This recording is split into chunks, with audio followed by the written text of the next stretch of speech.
Time and again, when we read the gospel accounts of Jesus calling his first disciples, those pairs of brothers, first of all Andrew and Simon Peter, and then James and John, we're shown that these are ordinary people, fishermen from the lakeside, called to come to Jesus, to learn from him, to be his disciples.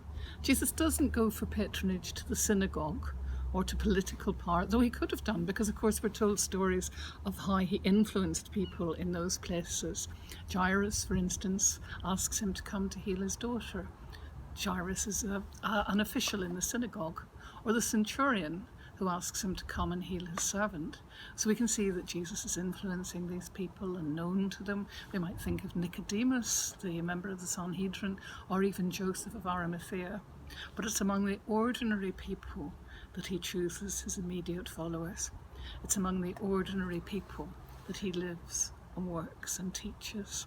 And that beautiful hymn, Dear Lord and Father of Mankind, reminds us that that call to those ordinary people 2,000 years ago is still heard today.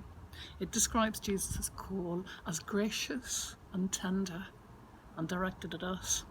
It asks us to rise up and follow in simple trust, like the disciples at the lakeside all those years ago.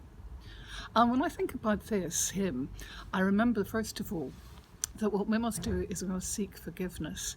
The hymn begins with a plea for forgiveness, so that we may be reclothed in our rightful minds, to live better lives and to worship with deeper reverence. And this, I think, is very close to the message that Reverend Chris has been given us recently in his sermons, when he talks about being reformed, transformed from the inside out.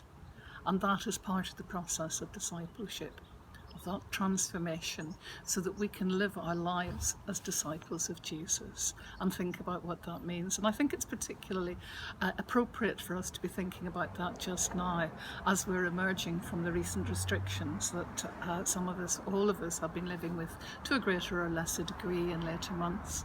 Some of our congregations are already meeting again, and of course we in Moneyreagh are cautiously looking forward to reopening in another couple of weeks.